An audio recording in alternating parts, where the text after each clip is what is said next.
Pelangai. Pelangai. Pelangai. Menang. Menang. Oh, hebat orang pelangai. Oh, Cemomoy. Apa khabar orang Cemomoy? Bismillahirrahmanirrahim. Alhamdulillah wassalatu wassalam ala Rasulillah wa ala alihi wa sahbihi wa man wala.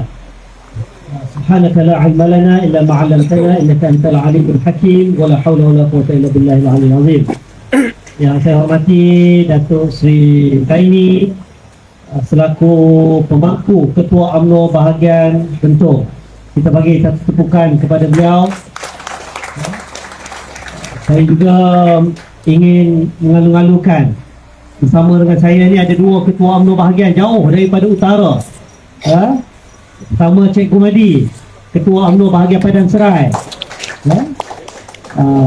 Yang kedua Pak Tam, Ketua UMNO bahagian Kubang Pasu. Kita juga ada Datuk Hasmuni selaku Ahli Majlis Kerja Tertinggi UMNO. Zuhari Yazid, Timbalan Ketua UMNO bahagian Ceras.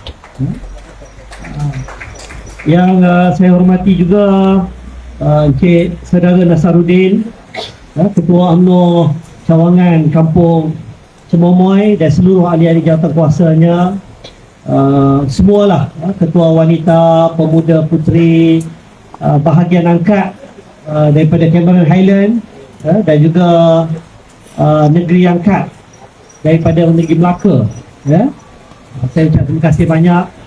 Pertama sekali saya rasa amat bertuah dan saya tak pernah menjangkakan saya sampai ke Kampung Cemomoy ini. Mungkin inilah ketentuan Allah SWT. Allah lebih menyayangi Datuk Seri Johari.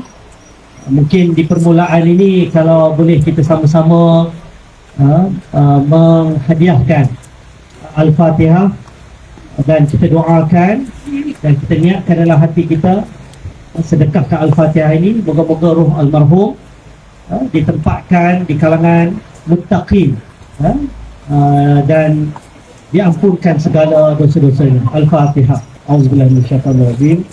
Bismillahirrahmanirrahim. Alhamdulillahirabbil alamin. Arrahmanir rahim. Maliki yaumiddin. Iyyaka na'budu wa iyyaka nasta'in. Ihdinas siratal mustaqim. Siratal ladzina an'amta 'alaihim ghairil maghdubi 'alaihim waladdallin. Amin.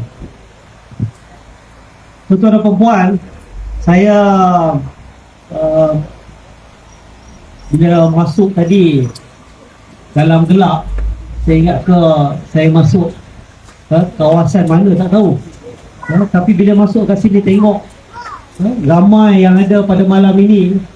Kalau inilah semangat yang ada di Kampung Cemomoy ini, insya-Allah saya percaya pada 7 hari bulan nanti calon nombor 3 kita, Datuk Amiza, akan dia angkat sebagai ahli Dewan Undangan Negeri Pelangai ini, insya-Allah. Kita sama-sama doakan. Malam saya sempatlah tengok ceramah-ceramah yang dibuat secara live oleh pimpinan-pimpinan daripada Perikatan Nasional. Saya tak tahulah, sepaham saya dan setakat yang saya kenal lah, orang Pahang ni dia sifatnya berbudi bahasa. Dia jarang nak cakap perkataan-perkataan yang mencarut, perkataan kasar. Saya ni bukan apa, darah saya ada sikit sebanyak daripada Pahang. Batuk saya dulu adalah imam besar Masjid Pahang, Masjid Kuantan, orang Raub.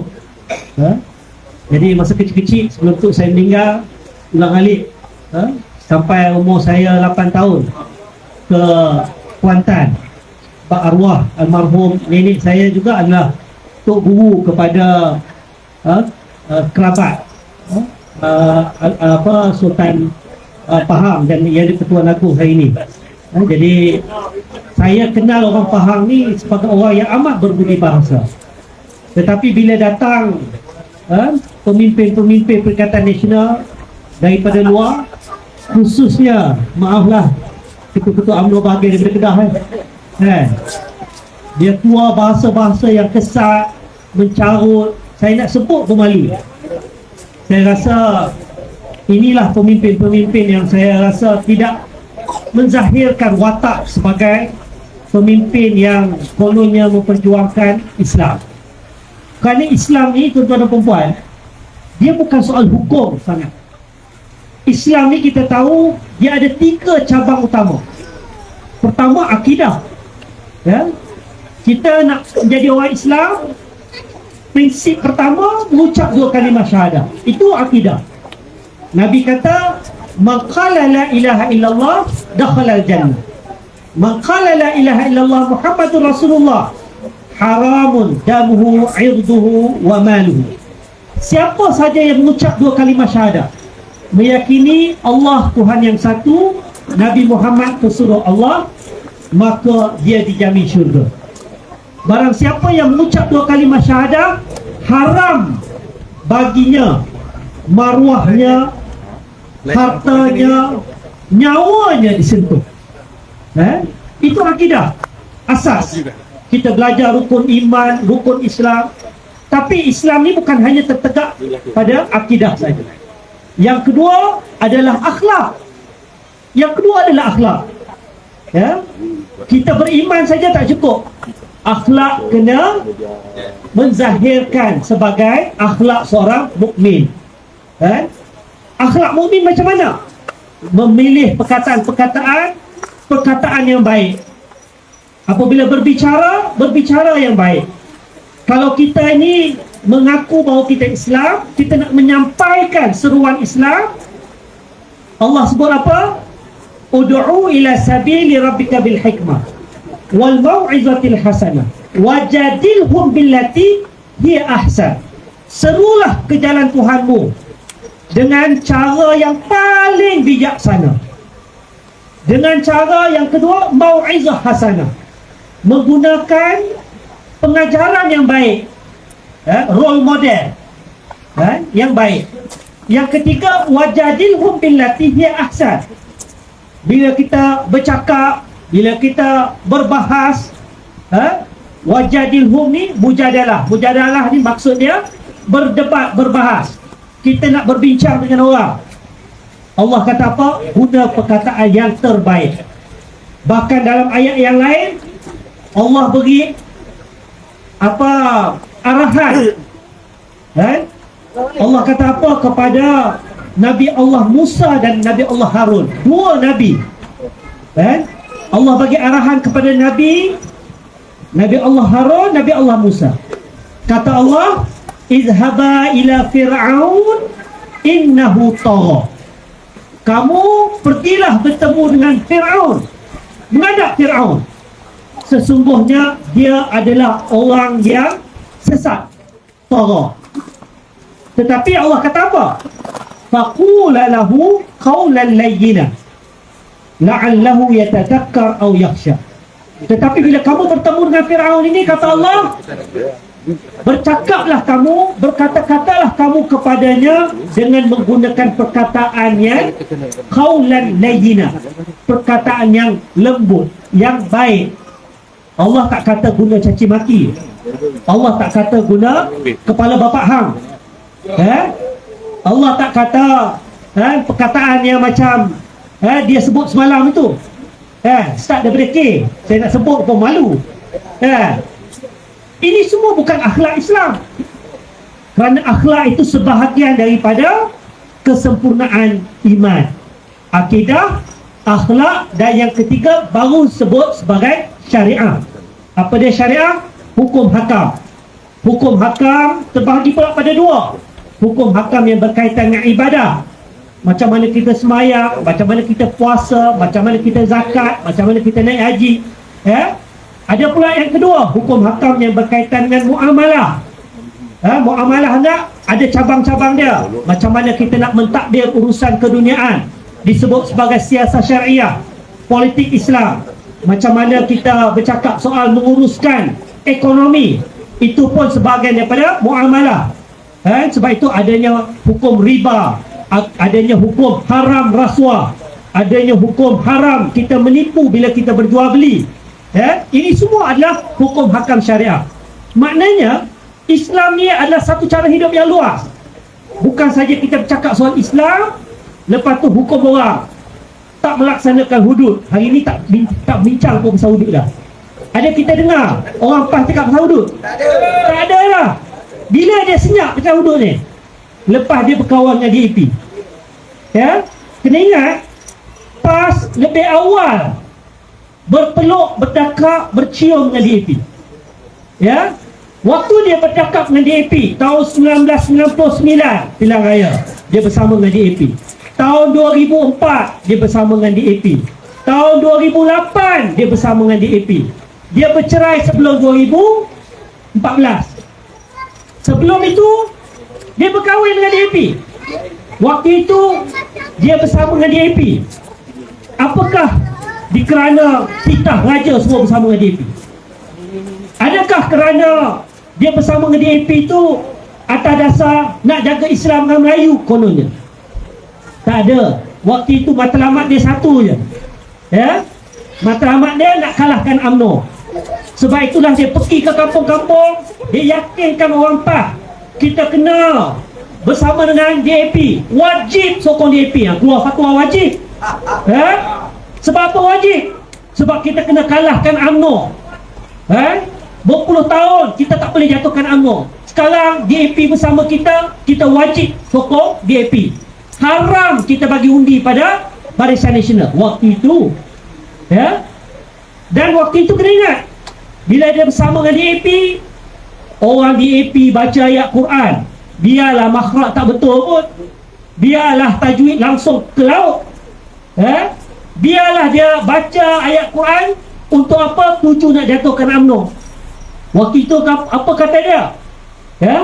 Dia kata, oh, nasib baik orang DAP ni boleh dah baca Quran hadis, banding orang UMNO daripada lahir tak pernah baca Quran dan hadis. DAP lepas berkawan dengan PAS boleh baca Al-Quran dan hadis, dia kata. Tiba-tiba Lim Guan Eng angkat naik sebagai Khalifah Umar Abdul Aziz. Takkan kita lupa? Nak bersama dengan DAP, keluar dalil, oh ini adalah satu prinsip Islam yang disebut sebagai tahalluf siasi. Orang Melayu kita dengar tahalluf siasi, dengar bahasa Arab, oi betul lah ni. Orang kita kat Malaysia ni nak bunyi Islam kena bunyi bahasa Arab. Padahal dalam Quran tak ada pun perkataan tahalluf siasi ni. Itu hanyalah bahasa Arab, terjemahan permuafakatan politik. Tahalluf tu permuafakatan, siasi politik. Dia terjemah bahasa Melayu kepada bahasa Arab, dia ceramah ke orang, ini prinsip Islam. Waktu bersama dengan DAP keluarkan fatwa ni. Sekarang hari ini duk jaga kat kampung, oh UMNO bersama DAP, UMNO bersama DAP, dia jual agama dia jual bangsa dia. Ni saya nak terang malam ni kepada orang kampung Cimong ni, terutamanya orang-orang UMNO, orang Barisan Nasional, yang daripada dulu setia dengan parti UMNO ini. Betul? Kita UMNO tidak akan dan tidak akan pernah mencabuli, meninggalkan ataupun menggadai perjuangan kita Islam dan Melayu. Itu perjuangan UMNO. Kita kena ingat, UMNO lahir 1946. Satu-satunya parti yang lahir daripada rahim, yang tak pernah lahir kerana dendam, yang tak pernah lahir kerana kecewa, yang tak pernah lahir kerana frust kalah pemilihan parti. Parti-parti lain ini, baik PAS dan semua parti-parti Melayu terutama, kebanyakannya lahir kerana apa? PAS kalah pertandingan presiden lawan Tunku Abdul Rahman.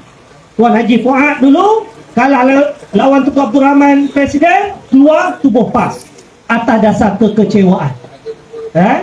Semangat 46 atas dasar kekecewaan. PKR atas dasar kekecewaan. Amanah atas dasar kekecewaan. Tapi UMNO tidak. UMNO lahir tahun 1946.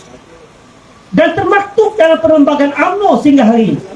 Kenapa kita lahir? Kerana kita nak jaga Islam, kerana kita nak jaga Melayu. Kita lah parti yang mempertahankan raja-raja Melayu dan bahasa Melayu. Betul? Dan kita tidak pernah menggadaikan. Jadi kenapa? Orang tanya, kenapa hari ini UMNO mencabuli prinsip ini, bekerjasama dengan DAP? Tuan-tuan dan puan-puan, apa yang berlaku ini bukan kehendak kita. Allah takdirkan selepas PRU 15. Apa yang berlaku? Tidak ada satu pun yang boleh tubuh kerajaan. Betul? Ingat waktu itu.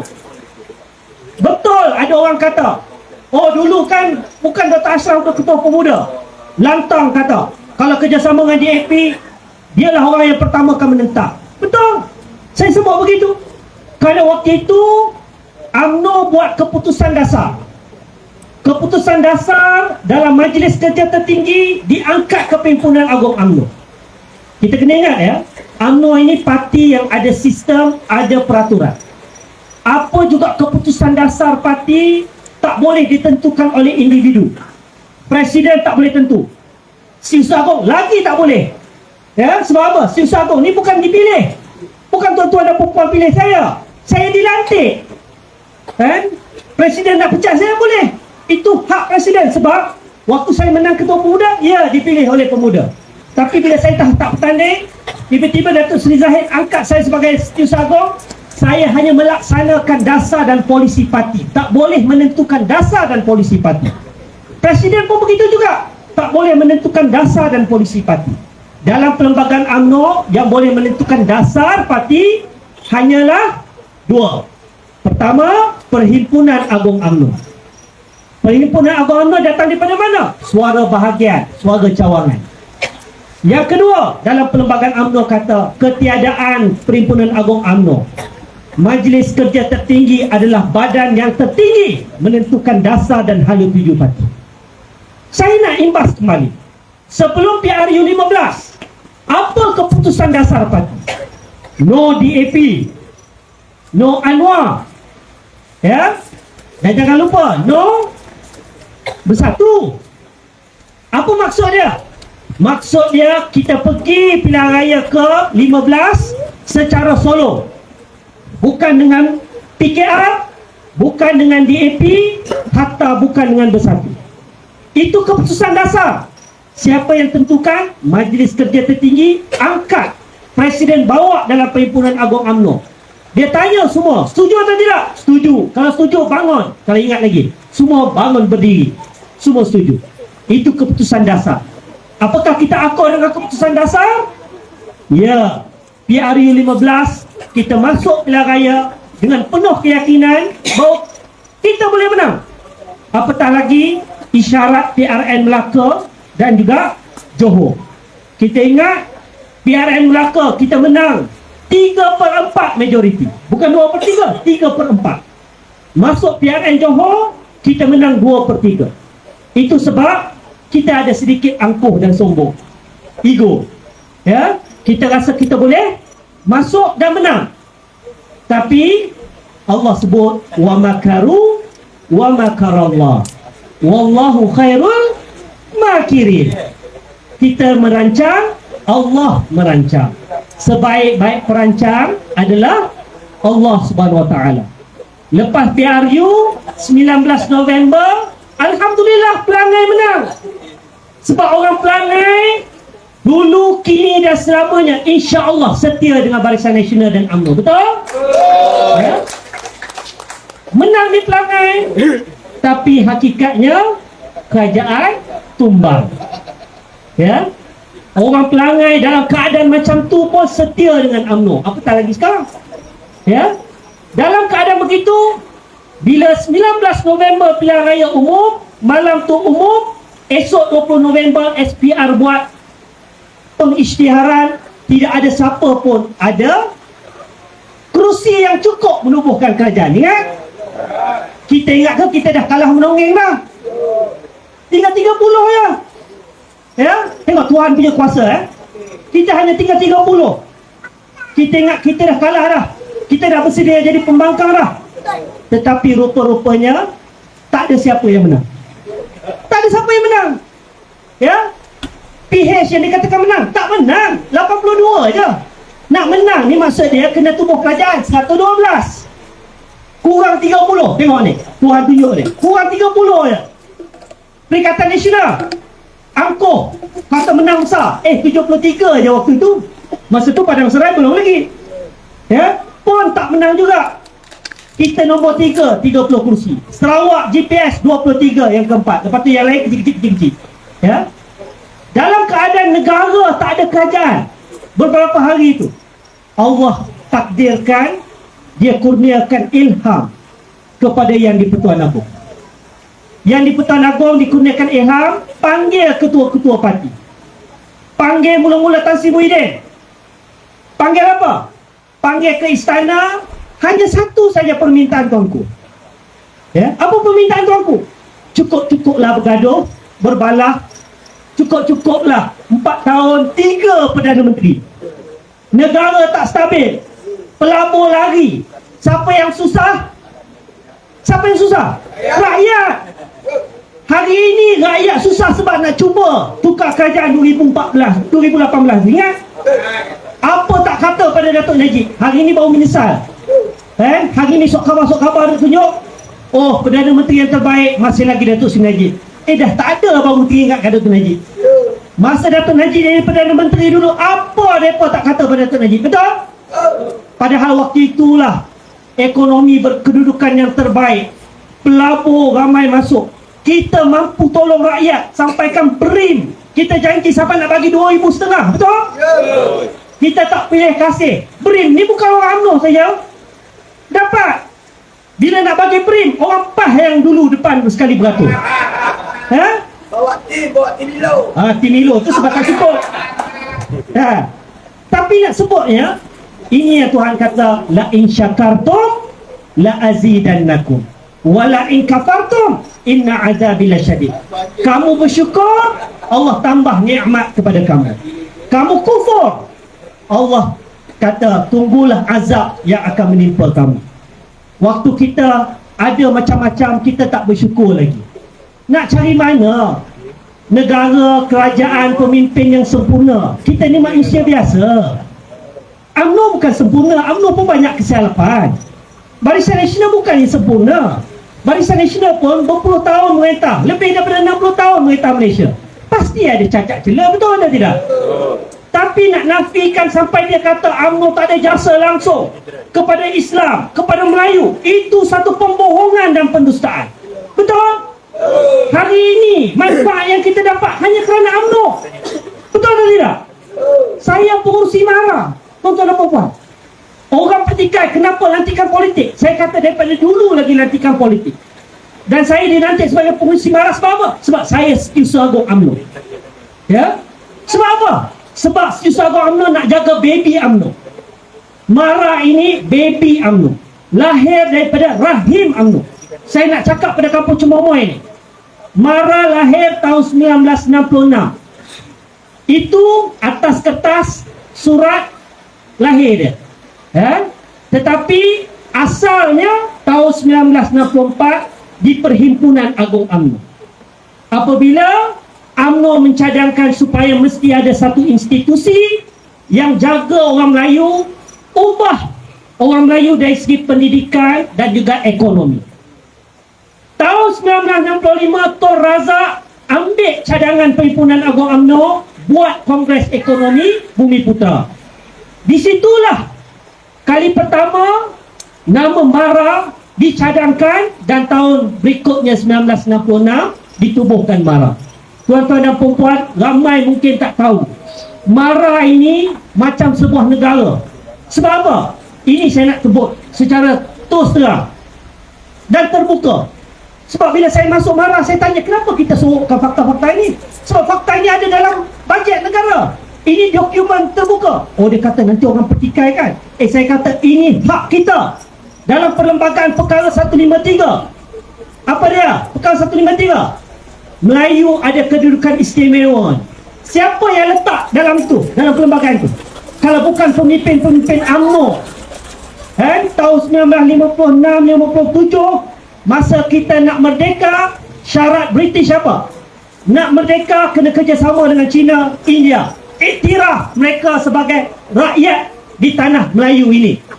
Pemimpin Melayu waktu itu kena terangkan kepada ahli-ahli UMNO, kita kena terima mereka ni, kena berkongsi kuasa dengan mereka. Akhirnya tubuh Parti Perikatan, betul? Dan ada syarat dia, terima mereka sebagai rakyat, tetapi ada syarat balas. Apa dia syarat balas? Pertama, perkara 3, Islam sebagai agama persekutuan. Kedua, perkara 153, kedudukan Melayu Bumi Putra ada keistimewaannya dalam perlembagaan. Ketiga, bahasa Melayu, bahasa kebangsaan. Keempat, institusi Raja-Raja Melayu. Itulah syarat yang UMNO letakkan waktu kita nak merdeka. Itu juga syarat kita bila kita nak menubuhkan kerajaan perpaduan ini. Sebab apa saya sebutkan tadi, bila tak ada siapa ada boleh tubuh kerajaan, Agong diberikan ilham, panggil ketua-ketua parti, minta satu perkara, cukup-cukuplah bergaduh, tubuh kerajaan perpaduan. Bukan saya kata, Tan Sri Muhyiddin pun akui. Ingat, dia keluar daripada istana pada 22 November, dia keluarkan kenyataan secara terbuka, ada video, boleh Google. Sekarang tak boleh tipu dah, ada Google. Tan Sri Muhyiddin kata apa? Saya menghadap Tuanku Yang di-Pertuan Agong, Tuanku Yang di-Pertuan Agong suruh tubuh kerajaan perpaduan, tapi kami Perikatan Nasional, apa juga nama, Unity Government ke, kerajaan perpaduan ke, kami tolak. Tengok angkuhnya. Ya? Anwar Ibrahim masuk, Anwar Ibrahim kata dia setuju. Tapi Anwar saja tak cukup, sebab PH hanya ada 82.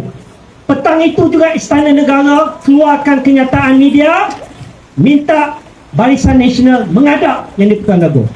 23 November pukul 10 pagi, Datuk Seri Zahid menghadap, bawa bersama 2 saksi, Timbalan Presiden Tok Mat dan juga Setiausaha Agong Barisan Nasional Datuk Seri Dr. Zamri Kadir.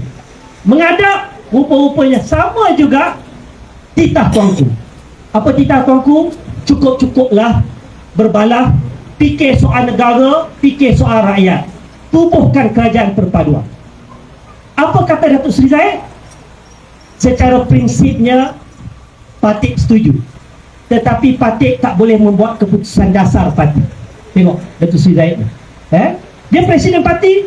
Kalau ikutkan dia boleh cakap je, kami ni parti yang menjunjung titah tuanku, mempertahankan isu Raja-Raja Melayu, jadi kami akan ikut dan akur.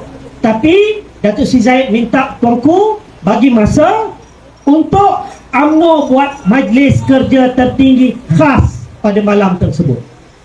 Pada malam 23 November kita mula bermesyuarat, panggil semua 56 orang, semua hadir, tak ada siapa yang tak hadir, walaupun panggil dalam tak sampai pun 12 jam. Ya, apa perbincangan kita? Tuan-tuan, saya nak sebutkan, ramai orang tak tahu apa perbincangan. Yang tahu kenyataan media yang kita keluar.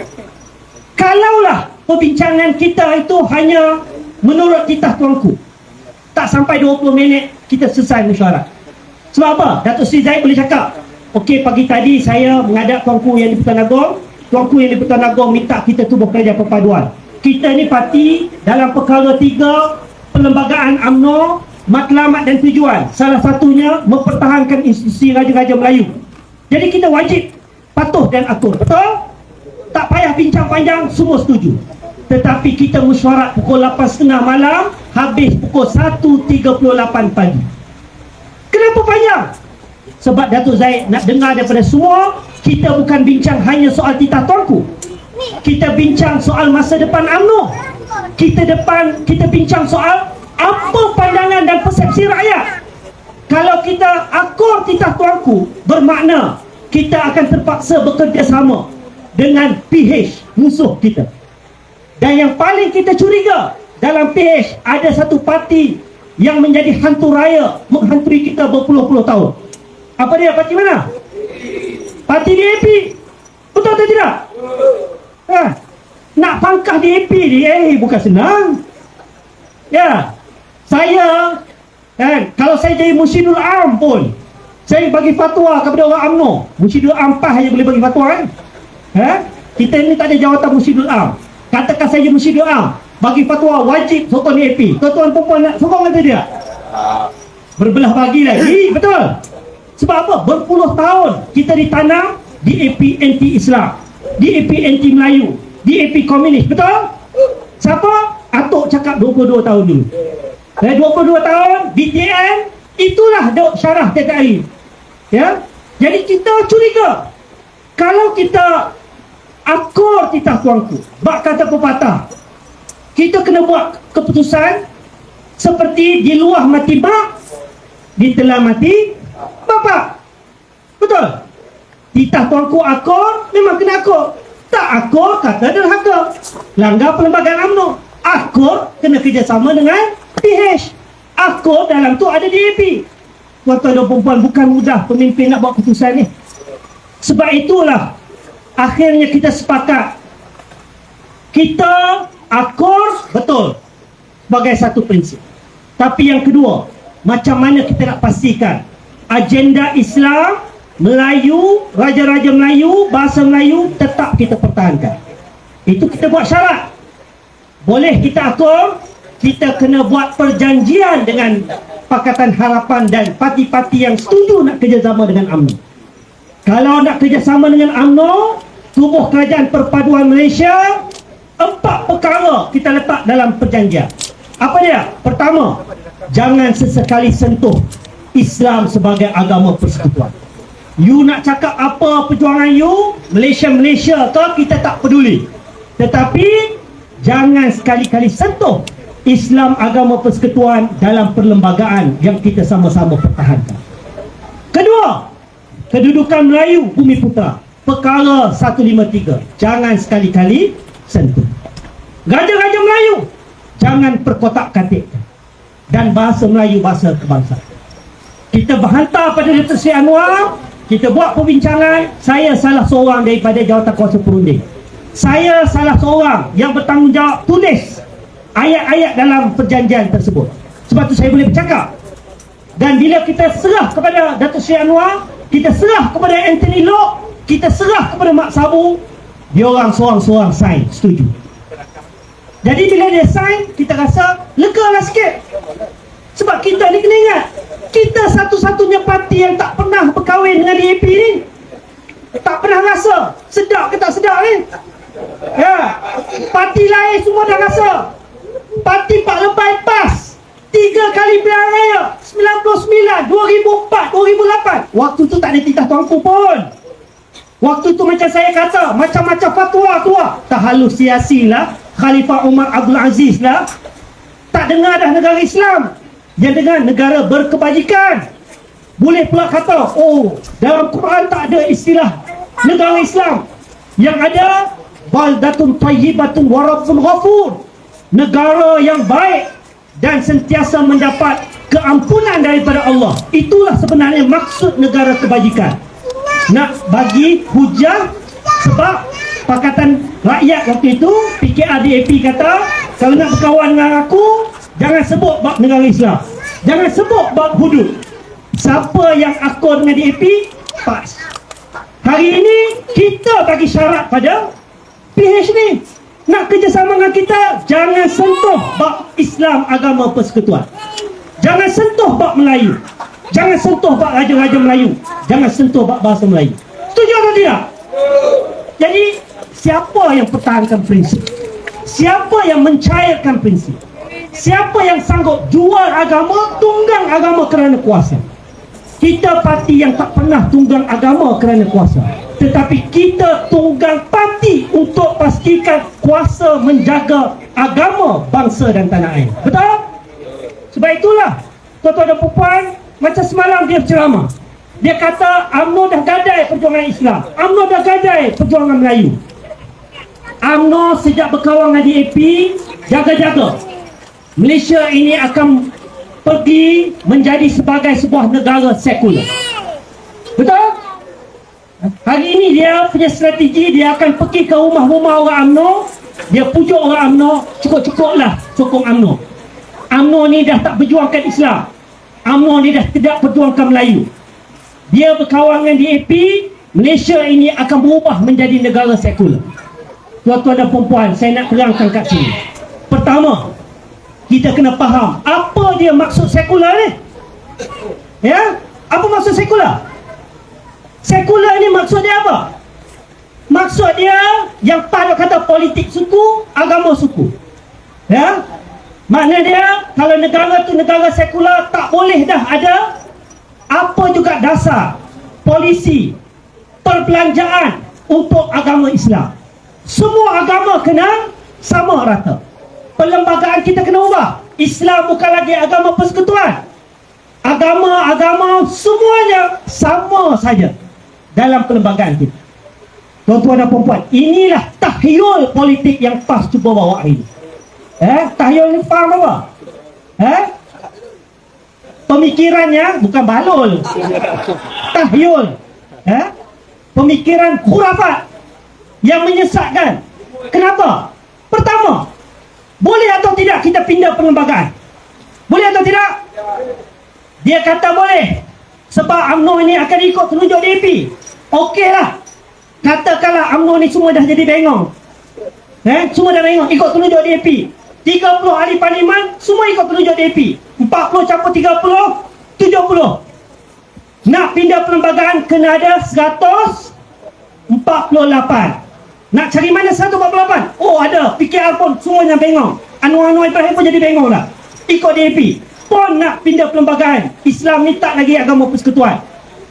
Ada ke tidak 148? Sekarang dah tak ada sebab Syed Saddiq dah lompat. Ya? Okeylah. Tiba-tiba Syed Saddiq pun setuju nak pindah perlembagaan juga. 148. Boleh pindah atau tidak 148? Pindah dalam hal berkaitan dengan Islam dan Melayu ada dua syarat. Dua syarat. Pertama, kena ada 148 2/3 majoriti dalam parlimen. Tapi syarat pertama tak cukup. Kena ada syarat yang kedua. Apa dia syarat yang kedua? Majlis Raja-Raja Melayu kena bersetuju. Maknanya 9 orang Sultan-Sultan Melayu kena setuju. Tuan-tuan dan perempuan, kenapa agak-agak UMNO waktu gubal perlembagaan dulu cadangkan kepada Lord Reed supaya beri kuasa kepada Raja-Raja Melayu. Antaranya hal berkaitan dengan Islam, hal berkaitan dengan Melayu tak boleh pindah sewenang-wenangnya, kena dapat persetujuan Raja-Raja Melayu. Hari ini kita boleh tengok hikmah bijaksananya pemimpin-pemimpin UMNO waktu itu. Apa dia? Inilah situasinya. Kalaulah saya katakan semua pemimpin UMNO yang menang dah dibeli, semua PKR orang Melayu Islam dah dibeli, kita masih ada 9 orang Sultan-Sultan Melayu yang akan terus pertahankan Islam dan Melayu. Setuju?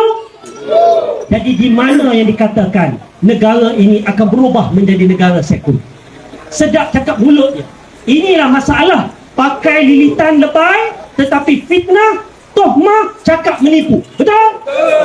Kita jangan ikut perangai macam mereka. Kita orang yang bertamadun, kita orang yang berakhlak. Kita bercakap berasaskan fakta. Itu pertama. Pindah perlembagaan, no.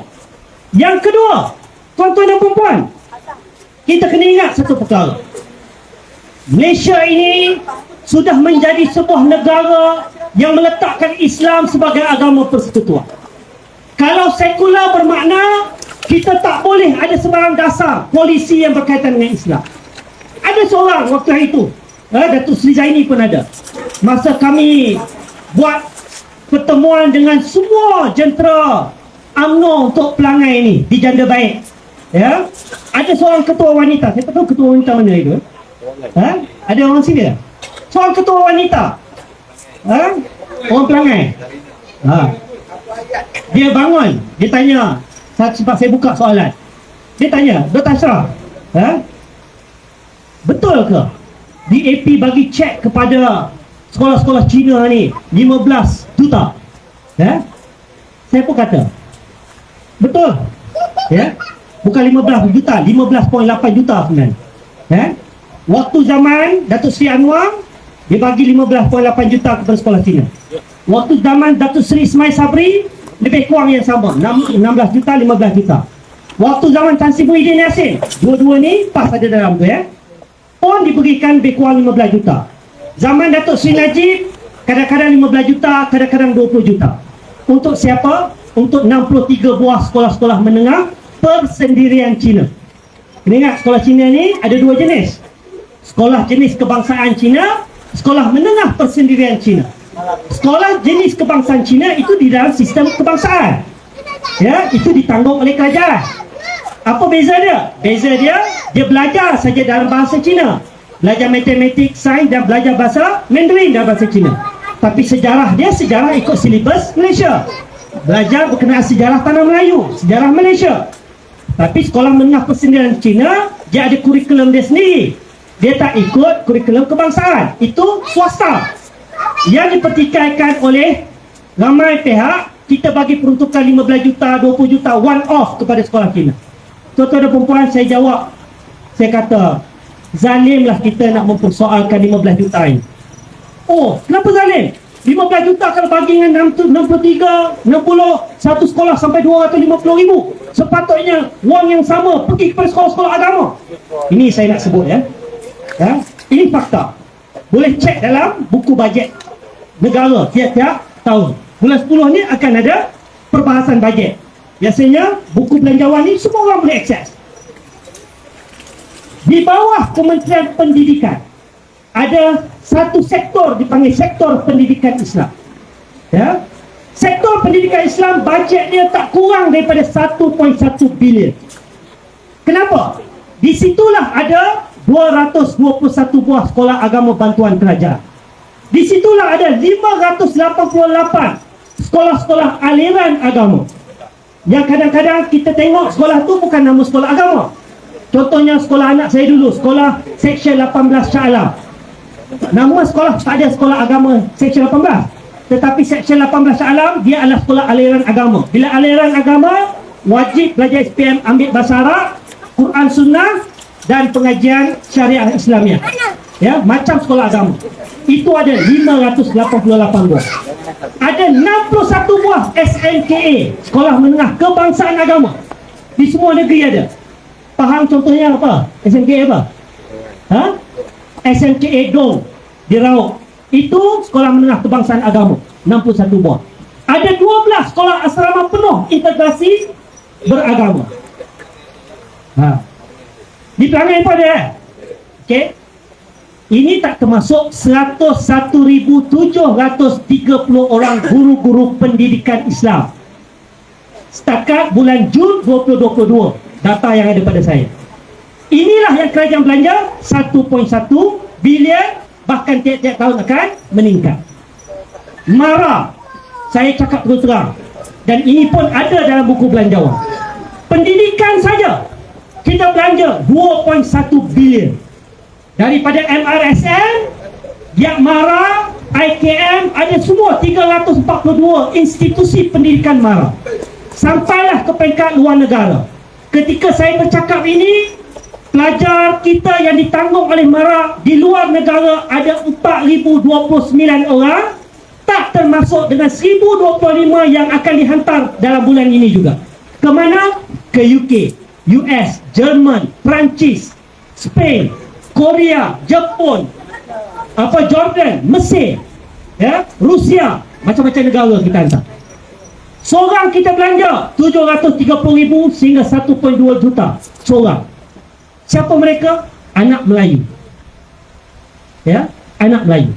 Kalau campur 1.1 bilion dengan 1.2 bilion, maknanya 3.3 bilion, 3,300 juta ringgit kita belanja untuk pendidikan orang Melayu Islam saja.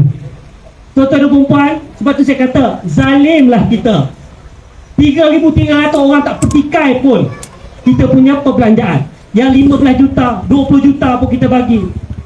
Apakah itu kan kita nak pertikaikan? Tuan-tuan dan puan, itu sebab dalam hal ini UMNO tidak akan mungkin menggadaikan perjuangan Islam Melayunya. Sebab itulah UMNO berada dalam kerajaan perpaduan hari ini atas asas untuk jaga prinsip-prinsip perjuangan kita. Setuju atau tidak? Itu sebab kita kena pastikan Pelangai ini terus menyumbang 1 Jun untuk Kerajaan Barisan Nasional perpaduan di negeri Pahang Darul Makmur. Ya. Satu undi untuk Datuk Amizah, calon nombor 3, bermakna satu undi untuk parti kita terus menjaga kepentingan Islam Melayu Bumi Putra dalam kerajaan perpaduan di negeri Pahang Darul Makmur ini. Ya? Jadi jangan dengarlah dakwah tohmah fitnah yang nak mainkan perasaan dan sentimen orang kampung beralih arah. Pada hakikatnya apa yang berlaku, banyak tempat mereka menang, mereka tinggal. UMNO ini bukan saja nak jaga Islam dalam Melayu, kita nak jaga rakyat.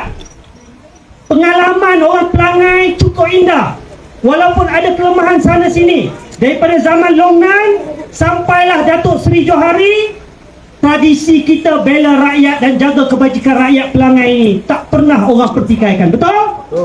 Ya? Ada kelemahan sana sini, betul. Tetapi orang Pelangai tahu jasa Datuk Seri Johari. Betul?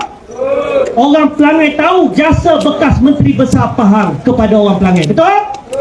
Dan saya pasti, insya-Allah Datuk Amizah sebagai wakil yang diangkat oleh bahagian, oleh perhubungan dan oleh pusat, oleh presiden kita. Ini bukan diri dia, dia wakil Parti Barisan Nasional, wakil UMNO. Dia kuat kerana bukan Datuk Amizah kuat, kerana ada Datuk Seri Zaini di belakang dia sebagai pemangku ketua UMNO bahagian. Dia kuat bukan kerana dia kuat, kerana adanya ketua cawangan, ya? Ada ketua wanita, ada ketua pemuda, ada ketua putih. Ada masalah dekat kampung, dia tahu sebab ketua cawangan orang pertama yang akan tahu ada masalah orang kampung kat sini. Dia akan angkat, sebab kita bukan bekerja sebagai seorang, kita bekerja sebagai satu pasukan. Pasukannya pasukan Barisan Nasional, pasukannya pasukan UMNO. Kitalah yang menjaga rakyat secara jamaah. Betul? Itu sebab saya datang ini merayu kepada tuan-tuan dan perempuan, teruslah pertahankan parti kita ini. Jangan dengar ada berbaki 13 hari ini, macam-macam kita akan dengar ceramah mereka yang datang ke sini dengan pakaian yang nampak macam Islamik, tetapi mulutnya sanggup keluar perkataan-perkataan mencarut yang tidak sesekali menggambarkan akhlak Islam. Saya hanya nak memberikan nasihat sebagai Setiausaha Agong, jangan ikut perangai mereka. Jangan kita memaki caci orang, jangan kita mengutuk orang, jangan kita memfitnah orang. Kita bercakap macam saya bercakap malam ni. Ada saya mencarut?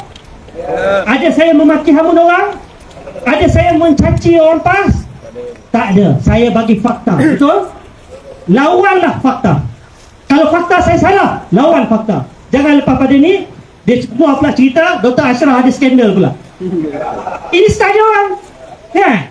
Ini style orang. Saya tak tahulah. Lepas pada ni Datuk Seri Zaini pun akan keluar skandal. Hati-hati sebab bila kita start bercakap saja, itu saja modal dia orang. Serang peribadi. Dia tak serang hujah dan fakta. Ini zaman orang ada peluang untuk buka internet pada bila-bila masa. Kalau saya tipu, sekarang tuan-tuan dan perempuan boleh Google, betul? Tetapi saya bercakap atas dasar fakta kerana ini perjuangan mulia dan suci kita UMNO Barisan Nasional yang harus dan wajib kita pertahankan. InsyaAllah. Sebagai pengurusi MARA, saya berjanji apa juga keperluan selepas daripada pilihan raya ni, kan, orang anak muda dan sebagainya, kan, boleh salurkan maklumat itu kepada ketua UMNO bahagian, kan, dan kita bantu. Sebab MARA tidak kira orang sokong kita ke orang tidak sokong kita. UMNO ini daripada dulu kita jaga semua rakyat. Bila orang kita nak hantar luar negara, kita tak tanya dia ni anak orang UMNO ke anak orang PAS. Ya, dia masuk Giang Mara, dia masuk MRSM, kita tak tanya. Tapi masalahnya bila dia orang masuk MRSM, masuk pergi luar negara, balik kerja, dapat kerja bergaji berjuta juta, kan, berpuluh ribu, beritahu syarah sana sini UMNO menggadaikan perjuangan Islam dan Melayu. Kalau gadai perjuangan Islam Melayu, MARA dah kena tutup awal lah. Betul? tapi kita tidak akan menggadaikan kerana itulah perjanjian kita. Dan Alhamdulillah, baik DAP, baik PKR, baik Amanah, semua 18 parti politik, kena ingat ya, masa agung kita 19 parti setuju untuk bentuk kerajaan perpaduan. Satu saja parti yang menolak. 19 setuju, satu tolak. Takkanlah kita yang sokong titah raja suruh kita bersatu, tubuh kerajaan perpaduan, kita dianggap pengkhianat. Yang satu tolak titah raja, tak bunyi pun dia mengkhianati titah raja.